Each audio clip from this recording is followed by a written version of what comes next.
Hey guys, welcome back. Today I'm going to be giving you, like it's a gift, like you're welcome. So today I'm going to be telling you all the books that I want to read during this summer in Italy. So basically for the next like 2.5 months. The reason it says part 1 Italy is because I'm about to have the longest summer season of my entire life. So when I moved to Italy from Australia, I obviously swapped the seasons around. So I just went through like 2 autumns and 2 winters in a row. And now I'm about to do the reverse. So basically it's going to be summer in Italy, and then I'm gonna go back to Australia, and then summer will start again over there. Okay, so let's get started, yeah? So I wanted to follow a theme, which is just like beach vibes.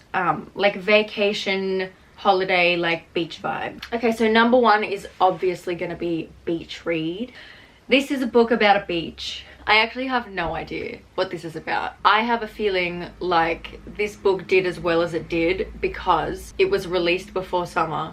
And when people typed in to Google beach read, because they were going to go on like a holiday or something, and they wanted a book to read by the beach, literal beach read showed up. And they were like, okay, cool. Genius. So this is about 2 people. I think it's like a little beach romance. A romance writer who no longer believes in love, and a literary writer stuck in a rut engage in a summer-long challenge that may just upend everything they believe about happily ever afters. Apparently it's about these 2 people. They're polar opposites. They live in like neighboring beach houses, and I really don't know anything about it, but it's just like mega beach vibe, like ultimate beach vibes. Do I need to go on? Next one that I want to read is another like vacation vibes. People We Meet on Vacation by, what is her name? Did she write this book as well? Don't tell me. She did. Emily Henry. This girl knows how to work the grift, honestly. Writing like hello? This girl is so smart. She knows how to get them. Poppy and Alex, 2 best friends, 10 summer trips. One last chance to fall in love. 10 summer trips? Does this take place over 10 years? Otherwise, she is living the life I want to live. 10 summer trips? Poppy and Alex, Alex and Poppy, they have nothing in common. Oh, another one where the 2 protagonists have nothing in common. I love that like she straight up is like, these protagonists have nothing in common. So she's like setting it up. She's like setting them up to not have chemistry, so that way she can't get flack when people are like, there's no chemistry. Right? Smart again. Genius. That's how you do it, ladies. She's a wild child. He wears khakis. Say no more. Say no more, bitch. It's just like very like, if you like to beach read, you're definitely gonna like this one. I personally have read neither of them, but I am absolutely recommending both of them to you right now. Again, if you loved beach read, take my word for it. People We Meet on Vacation very much go together. Next book that I want to read is When Things Fall Apart by, oh my god, what's the name? Pema Chodron. This is like, okay, the tagline is heart advice for when things go wrong. No, heart advice for difficult times. So this is like very much like, very like midlife crisis on the beach vibe. Using painful emotions to cultivate wisdom, compassion, and courage. Communicating so as to encourage others to open up rather than shut down. Practices for reversing habitual patterns. Methods for working with chaotic situations. A lot of like self-improvement bros have recommended this, so excited. Next one, Thinking Fast and Slow, because I just want to sprinkle like a little bit of self-help in there, you know, like I'm really into reading self-help books lately. I have a theory that self-help does nothing for you. Nonetheless, I do intend to waste up to 10 hours of my life reading this. Anyways, I'm just like, it makes me feel like, which is the grift of self-improvement books and like self-help books. That's literally the grift. They make you feel like you've accomplished something when you haven't accomplished anything yet. It's like the trap that they get you in, and I'm fully aware. I just love being in the trap. So anyway, basically that's another one that I'm gonna read. No, okay, so moving away from like self-help nonfiction. Okay, so I want to finish the 6 of Crows duology. This one is not beach vibes at all, like absolutely not. This one is more like heist, orphans, and very not beach vibes.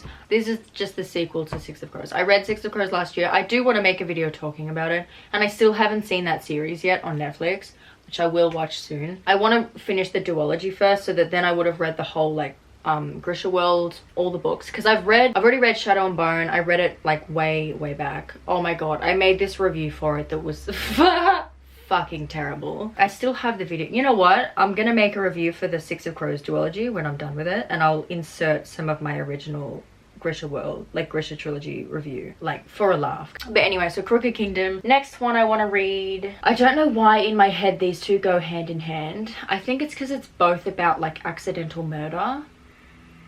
Very, like, again, very beach vibes. So the first one is Dial A for Aunties, which is about this girl. I think they're in like a wedding cake business. Anyway, someone kills someone. I think she kills this man. Maybe it's her ex. And she's like, Auntie, she calls up her aunties and she's like, help me hide this body. And the aunties are like, we've got you. And then they like ship the dead body to this big ass really important wedding that they're organizing instead of the wedding cake. Summery, fun, light-hearted. Next is Arsenic and Adobo, which is also about a girl who is accused of murdering her ex, poisoning him. She owns this restaurant. The ex is like a food critic, but he's a bitch. Like, he's such a... Anyway, he comes in and then eats at her restaurant, and then like later on is wound up dead, and everyone's like, it was definitely the ex that killed him. Like, she poisoned him clearly. I don't think she did. Well, we don't know. We have to read the book to find out. But what kind of summary is this? Am I stupid? Anyway, I'm aware that this is an extremely bad summary, but speaking of summary vibes. Convenience store woman. This is about a woman who works in a convenience store. It's really short. I think it's a translated book. She works in this convenience store and she's worked there for years and years and years. And she's just kind of like, I think she's kind of complacent in life, if I'm not mistaken. It's just this book about this girl who's working this like boring, like monotonous job in this convenience store, and she's like always worked there and she has no intention of changing. Pretty sure that's the vibe. So like 9 to 5, Groundhog Day, like working, not on a holiday vibes. I've always said, like, I don't know, okay, I went through this phase a few years ago where I actually had this thought in my head when I was reading books, where I was like, oh, I would love to just read a book that has no plot and nothing happens. Like, I just want to read a book about someone just living their life. Well, I feel like maybe this is it. Maybe this is it. Don't really know why that's something that I was like burning to read, because if I want to experience a boring, endless cycle of a life, I've already been there, girlfriend. The next 3, oh, I have a headache. Maybe it's a sign that I should stop making this video. There's 3 books that are kind of similar. I'm just gonna lump them in as like dark, mysterious, like psychological thrillers. The Couple Next Door. Okay, so this one, they're at a dinner party and this young couple leaves their baby at home while they go for this dinner party next door. A terrible crime is committed while they're next door at a dinner party and everyone suspects the parents. So I think the baby gets like kidnapped and then everyone's like, it was the parent. I'm excited to read it. And the next one is called Behind Closed Doors. I think it's like this couple, it's this couple that look like perfect on the outside, which you know how that goes when there's like the perfect looking couple but their inside life is just a like. So let me read you this part of the plot, okay? I'm just reading you plots because I am a lazy booktuber. I think it's going to be really like controlling, like this really controlling relationship. Jack and Grace look perfect on the outside, but they're never apart in like a sus way. Grace never answers the phone. Grace can never meet for coffee even though she doesn't work. What the hell? How she can cook such elaborate meals but remain so slim, and why there are bars on one of the bedroom windows. Sometimes the perfect marriage is the perfect lie.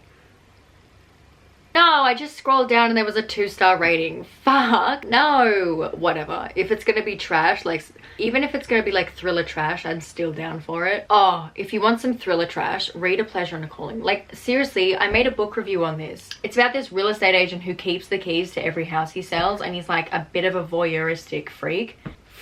Is that gonna get me in trouble with people being like, you're shaming voyeuristic people? He's like breaking into these houses and like spying on the new residents, and he's a stalker. Like, it's just full on. It gets so dark and twisted, and by the end of it you start questioning if you're even a good person.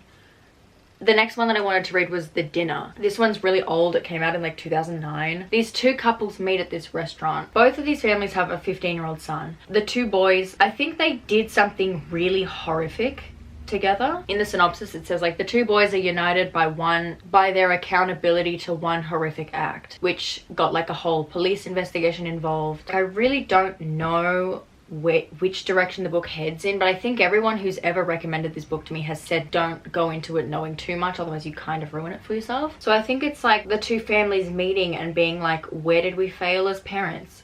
So again, another like summary beach read. The final one is Sapiens by Yuval Noah Harari, a brief history of humankind. So this is just like a really chunky book all about the evolution of the entire human race. It talks about like Neanderthals, floods, Adam and Eve, and religion, money. So I just flipped to a random page and I'm getting good vibes from the book already. What's so good about men? Full offense, but exactly. The scum of society. You know what I mean? Oh, I just feel like I'm gonna love this already.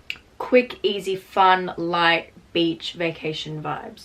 So that's pretty much, it's not everything that I have on my radar, of course, but they're the main things that I have my eye on that I want to get to. Anyway, so that's my summer reading list. Let me know if you've read any of them or if you're planning on reading any of them. I'm gonna do an updated summer reading list when I go back to Australia in a couple months. It's gonna be the summer reading list volume 2, Australia edition, so watch out for that one. I actually have a question for you guys. What is like the most ultimate like god tier level beach read book other than Beach Read, the infamous? What would you consider takes the top spot for a beach read? Like, what do you think of when you think of books to read at the beach? I actually want to know. Follow me on Twitter and Instagram if you want to keep up with me. In the meantime, give this video a like if you want to help my channel not die, and I'll see you next time.